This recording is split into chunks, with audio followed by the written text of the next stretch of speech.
ಕೊಲೆ ಆರೋಪಿ ನಟ ದರ್ಶನ್ ಈಗ ಹೇಗಿದ್ದಾರೆ ಅನ್ನುವಂತ ಪ್ರಶ್ನೆ ಇದೆ. ಯಾಕೆಂದ್ರೆ 1 ತಿಂಗಳಾಯ್ತು ಅಡ್ಮಿಟ್ ಆಗಿ, ಸರ್ಜರಿ ಮಾಡಬೇಕು ಇಲ್ಲಾಂದ್ರೆ ಲಕ್ವ ಹೊಡೆದು ಬಿಡುತ್ತೆ, ಸ್ಟ್ರೋಕ್ ಆಗ್ಬಿಡುತ್ತೆ ಅಂತೆಲ್ಲ ಹೇಳಿ ಅವರಿಗೆ ಮಧ್ಯಂತರ ಜಾಮೀನನ್ನ ಕೊಡಲಾಗಿತ್ತು. ಮಧ್ಯಂತರ ಜಾಮೀನು ದಿಢೀರಂತ ಅವ್ರಿಗೆ ಸಿಕ್ಕಿದ್ದು ಯಾವ ಕಾರಣಕ್ಕೆ? L5S4 ಸಮಸ್ಯೆ ಇದೆ, ಅವರಿಗೆ ಸ್ಟ್ರೋಕ್ ಆಗ್ಬಿಡುತ್ತೆ, ಸೊ ಹೀಗಾಗಿ ಅರ್ಜೆಂಟ್ ಆಗಿ ಸರ್ಜರಿ ಮಾಡಬೇಕು ಅನ್ನೋ ಅಂತ ಕಾರಣಕ್ಕೋಸ್ಕರ ಹೆಲ್ತ್ ಗ್ರೌಂಡ್ಸ್ ಆಧಾರದ ಮೇಲೆ ಅವ್ರಿಗೆ ಜಾಮೀನನ್ನ ಕೊಡ್ಲಾಯ್ತು, ಮಧ್ಯಂತರ ಜಾಮೀನು. ಆದ್ರೆ ಇದುವರೆಗೂ ಸರ್ಜರಿ ಆಗಿಲ್ಲ. 1 ತಿಂಗಳಾಯ್ತು ಅವ್ರು BGS ಆಸ್ಪತ್ರೆಗೆ ಹೋಗಿ.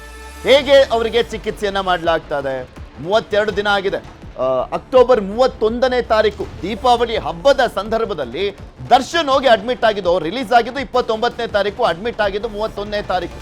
ಇವತ್ತಿಗೆ 32 ದಿನ ಆಗಿದೆ. 32 ದಿನದಿಂದ ದಾಸನಿಗೆ ಯಾವ ಚಿಕಿತ್ಸೆ ಕೊಡಲಾಗ್ತಾ ಇದೆ? ಆರೋಪಿ ದರ್ಶನ್ಗೆ ಕಡಿಮೆ ಆಗಿದೆಯಾ ಬೆನ್ನು ನೋವು? ನ್ಯೂಸ್ 18ನಲ್ಲಿ ಎಕ್ಸ್ಕ್ಲೂಸಿವ್ ಆದಂಥ ಮಾಹಿತಿಯನ್ನು ನಿಮ್ಮ ಮುಂದೆ ಇಡ್ತಾ ಇದ್ವಿ. ನಿನ್ನೆ ಅದ್ರ ಬಗ್ಗೆ ಎಕ್ಸ್ಕ್ಲೂಸಿವ್ ಆದಂಥ ಫೋಟೋವನ್ನ ಕೂಡ ನಿಮಗೆ ತೋರಿಸ್ತಾ ಇದ್ವಿ. ನೋಡಿದ್ದಂಥವರಿಗೆ ಗೊತ್ತಿರುತ್ತೆ. ದರ್ಶನ್ ಫೋಟೋ ನ್ಯೂಸ್ 18ನಲ್ಲಿ ಮಾತ್ರ ತೋರಿಸಿರುವಂಥದ್ದು. ದರ್ಶನ್ ಆಸ್ಪತ್ರೆ ಬೆಡ್ ಮೇಲೆ ಮಲಗಿದ್ದಂಥ ಅದು ಫೋಟೋ. ಸ್ಪೆಷಲ್ ವಾರ್ಡ್ನಲ್ಲಿ ಬೆಡ್ ಮೇಲೆ ಮಲಗಿರುವಂಥ ದರ್ಶನ್ ಆಸ್ಪತ್ರೆಯ ನೀಲಿ ಬಣ್ಣದ ಡ್ರೆಸ್ ಅನ್ನ ಹಾಕಿ ಮಲಗಿದ್ದಾರೆ ದಾಸ.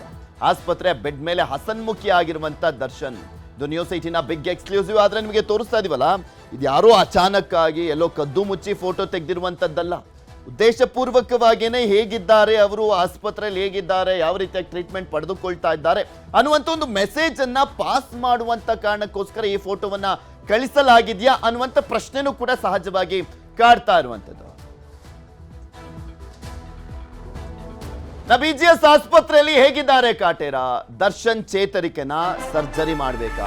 ಸರ್ಜರಿಗೆ ಹಿಂದೇಟನ್ನ ಹಾಕ್ತಾ ಇದ್ದಾರಾ ದರ್ಶನ್ ಅನ್ನುವಂಥ ಪ್ರಶ್ನೆ ಮೊನ್ನೆ ಕೋರ್ಟಲ್ಲಿ ವಿಚಾರಣೆ ಮಾಡಬೇಕಾದ್ರೂ ಕೂಡ ನ್ಯಾಯಾಧೀಶರು ಕೇಳಿದ್ರು, ಏನಾಯ್ತು ಚಿಕಿತ್ಸೆ, ಏನು ಅಪ್ಡೇಟ್ಸೇ ಇಲ್ವಲ್ಲ ಅಂತ ಕೇಳಿದ್ರು. ಯಾಕೆಂದ್ರೆ ಅವ್ರು ಕೊಡುವಂಥ ರಿಪೋರ್ಟ್ನಲ್ಲಿ ಸರ್ಜರಿ ಬಗ್ಗೆ ಉಲ್ಲೇಖನೇ ಇಲ್ವಲ್ಲ ಅಂತ ಕೇಳಿದ್ರು. CV ನಾಗೇಶ್ ಹೇಳ್ತಾರೆ, ಅವಾಗ BP ನಾರ್ಮಲ್ ಬಂದಿಲ್ಲ, ನಾರ್ಮಲ್ ಆಗ್ತಿದ್ದ ಹಾಗೆ ಸರ್ಜರಿ ಮಾಡ್ತಾರೆ ಅಂತ. ಅಲ್ಲಿಗೆ ಸರ್ಜರಿ ಮಾಡೋದು ಕನ್ಫರ್ಮ್ ಆಯ್ತು. ರಕ್ತದೊತ್ತಡ ಹೆಚ್ಚು ಕಮ್ಮಿ ಆಗ್ತಾ ಇರುವಂತ ಕಾರಣಕ್ಕೋಸ್ಕರ ಇನ್ನೂ ಕೂಡ ಅವರಿಗೆ ಸರ್ಜರಿ ಮಾಡಿಲ್ಲ ಅಂತ ಹೇಳ್ತಾ ಇದ್ರು. ಕೊನೆಗೂ ಸರ್ಜರಿಗೆ ಒಪ್ಪಿದ್ದಾರಂತೆ ದರ್ಶನ್. ವೈದ್ಯರ ಮನವೊಲಿಕೆ ಬಳಿಕ ಸರ್ಜರಿಗೆ ಓಕೆ ಅಂತ ಹೇಳಿದಾರಂತೆ. ದರ್ಶನ್ ಮನವೊಲಿಸಿರುವಂತ ಡಾಕ್ಟರ್ ನವೀನ್ ಅಪ್ಪಾಜಿ ಗೌಡ್ರು. 2-3 ದಿನಗಳಲ್ಲಿ ದರ್ಶನ್ಗೆ ಸರ್ಜರಿ ಅಂತ ಹೇಳಲಾಗ್ತಾ ಇದೆ. BP ವೇರಿಯೇಷನ್ ಸರಿಯಾದ ಮೇಲೆ ಸರ್ಜರಿ ಫಿಕ್ಸ್, ಸರ್ಜರಿ ಯಶಸ್ವಿ ಆಗಲಿ ಅಂತ ದರ್ಶನ್ ಪತ್ನಿಯವರು ಹರಕೆಯನ್ನ ಹೊತ್ಕೊಂಡಿದ್ರು. 1 ತಿಂಗಳಾದ್ರೂ ಕೂಡ BP ನಾರ್ಮಲ್ಲಿಗೆ ಬಂದಿಲ್ವಂತೆ ದರ್ಶನ್ ಅವರದ್ದು. 1 ತಿಂಗಳಾಗಿದೆ. ಪ್ರತಿಷ್ಠಿತ ಆಸ್ಪತ್ರೆ, VVIP ವಾರ್ಡ್ನಲ್ಲಿ ಚಿಕಿತ್ಸೆ ಆದರೂ ಕೂಡ BP ನಾರ್ಮಲ್ ಬಂದಿಲ್ಲ ದರ್ಶನ್ ಅವರದ್ದು. BP ನಾರ್ಮಲ್ ಬಂದ ಮೇಲೆ ಚಿಕಿತ್ಸೆ ಅಂತ ಇನ್ನೊಂದು ಲೆಕ್ಕ ಹಾಕೊಳ್ಳೋದಾದ್ರೆ, ಈಗ ಆಗ್ತಿರುವಂತ ಚರ್ಚೆ ಇನ್ನೇನು 45 ಡೇಸ್ಗೆ ಇನ್ನೊಂದು ವಾರ ಇದೆ ಅನ್ನಂಗೆ ಆಪರೇಷನ್ ಮಾಡಿಸ್ಕೊಂಡಂತ ಸಂದರ್ಭದಲ್ಲಿ ಅಲ್ಲಿ ಬೆಡ್ ರೆಸ್ಟಿಗೆ ಹೇಳ್ತಾರಲ್ಲ 3 ತಿಂಗಳು, ಸೊ ಇನ್ನೊಂದು 3 ತಿಂಗಳು ಎಕ್ಸ್ಟೆಂಡ್ ಮಾಡ್ಕೊಳ್ಬಹುದು ಅನ್ನುವಂಥ ಲೆಕ್ಕಾಚಾರ ಕೂಡ ಇದೆ ಅಂತ ಹೇಳಲಾಗ್ತಾ ಇದೆ. ಇದ್ರ ಬಗ್ಗೆ ಮತ್ತಷ್ಟು ಮಾಹಿತಿಯನ್ನ ಕೊಡ್ತಾ ಹೋಗ್ತಾರೆ ನಮ್ಮ ಪ್ರತಿನಿಧಿ ಸತೀಶ್. ನಮ್ಮ ಜೊತೆ ನೇರ ಸಂಪರ್ಕದಲ್ಲಿ ಜಾಯ್ನ್ ಆಗಿದ್ದಾರೆ. ಸತೀಶ್, ನೋಡ್ತಾ ಇದ್ವಿ ದರ್ಶನ್ಗೆ ಯಾವಾಗ ಸರ್ಜರಿ ಅನ್ನುವಂಥ ಪ್ರಶ್ನೆಯನ್ನ ಕೋರ್ಟಲ್ಲೂ ಕೂಡ ಕೇಳಲಾಯ್ತು. ಮೊನ್ನೆ ವಿಚಾರಣೆ ನಡೆಯುವಂಥ ಸಂದರ್ಭದಲ್ಲಿ CV ನಾಗೇಶ್ಗೆ ಕೇಳಿದಾಗ BP ಇನ್ನೂ ನಾರ್ಮಲ್ಲಿಗೆ ಬರ್ತಾ ಇಲ್ಲ, ಅದಕ್ಕೋಸ್ಕರ ನಾರ್ಮಲ್ ಬಂದ ಮೇಲೆ ಸರ್ಜರಿ ಅಂತ ಹೇಳ್ತಾ ಇದ್ರು. ಅದಕ್ಕೆ ದರ್ಶನ್ ಕೂಡ ಒಪ್ಪಿರ್ಲಿಲ್ವಂತೆ. ಈಗ ಅವರನ್ನ ಫೈನಲಿ ಮನವೊಲಿಸಲಾಗಿದೆ ಅಂತ ಎಕ್ಸ್ಕ್ಲೂಸಿವ್ ಅಂತ ಫೋಟೋವನ್ನ ಕೂಡ ನಾವು ತೋರಿಸ್ತಾ ಇದ್ವಿ. ಯಾವಾಗ ಸರ್ಜರಿ ಆಗ್ಬೋದು, ಯಾವ ರೀತಿಯಾಗಿ ಈಗ ಸದ್ಯಕ್ಕೆ ಅವರಿಗೆ ಟ್ರೀಟ್ಮೆಂಟ್ ಅನ್ನ ಕೊಡ್ಲಾಗ್ತಾ ಇದೆ BGS ಹಾಸ್ಪಿಟಲ್? ಎಸ್ ಪೃಥ್ವಿ, ಏನು ನವೆಂಬರ್ ಮೊದಲ ವಾರದಲ್ಲಿ ದರ್ಶನ್ ಅವರು ಆಸ್ಪತ್ರೆಗೆ ಅಡ್ಮಿಟ್ ಆಗ್ತಾರೆ. ಅದಾದ ನಂತರ ಒಂದಷ್ಟು ಚಿಕಿತ್ಸೆಗಳನ್ನ ಪಡೀತಾ ಇದ್ದಾರೆ. ಅವರಿಗೆ ಬೆನ್ನು ನೋವು ಜಾಸ್ತಿ ಇರೋದ್ರಿಂದ ಅವರಿಗೆ ಸದ್ಯಕ್ಕೆ ಸರ್ಜರಿ ಮಾಡೋದಕ್ಕಾಗಲ್ಲ. ಒಂದು ಫಿಸಿಯೋಥೆರಪಿ ನಂತರ ಅವರಿಗೆ ಒಂದು ಸರ್ಜರಿಯನ್ನು ಮಾಡೋದಕ್ಕೆ ವೈದ್ಯರು ಸೂಚನೆ ನೀಡಿದ್ದಾರೆ ಅನ್ನುವಂಥ ನಿಟ್ಟಿನಲ್ಲಿ.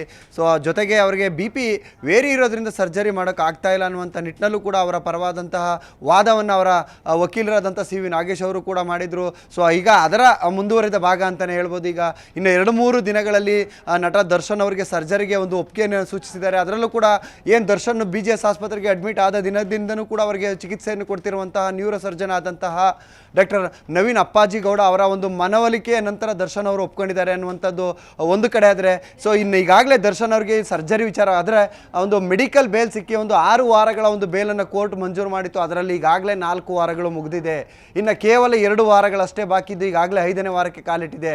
ಸೊ ಈ ಒಂದು ವೇಳೆ ಏನಾದರೂ ಸರ್ಜರಿ ಆಗದೆ ಹೋದರೆ ಮತ್ತೆ ದರ್ಶನ್ ಜೈಲಿಗೆ ಹೋಗಬೇಕಾದಂತಹ ಅನಿವಾರ್ಯವೂ ಕೂಡ ಉಂಟಾಗುತ್ತೆ. ಸೊ ಆ ಒಂದು ನಿಟ್ಟಿನಲ್ಲಿ ಮತ್ತೆ ಏನಾದರೂ ಈ ಒಂದು ಬೇಲನ್ನು ಎಕ್ಸ್ಟೆಂಡ್ ಮಾಡ್ಕೊಳ್ಳೋದಕ್ಕೋಸ್ಕರ ದರ್ಶನ್ ಅವರು ಸರ್ಜರಿಗೆ ಒಪ್ಕೊಂಡಿದ್ದಾರೆ ಅನ್ನುವಂಥದ್ದು. ಸೊ ಅದರ ಬೆನ್ನಲ್ಲೇ ಈಗ ಇನ್ನು 2-3 ದಿನಗಳಲ್ಲಿ ಅವರು ಸರ್ಜರಿಗೆ ಒಪ್ಕೊಂಡಿದ್ದಾರೆ ಅನ್ನುವಂಥದ್ದು.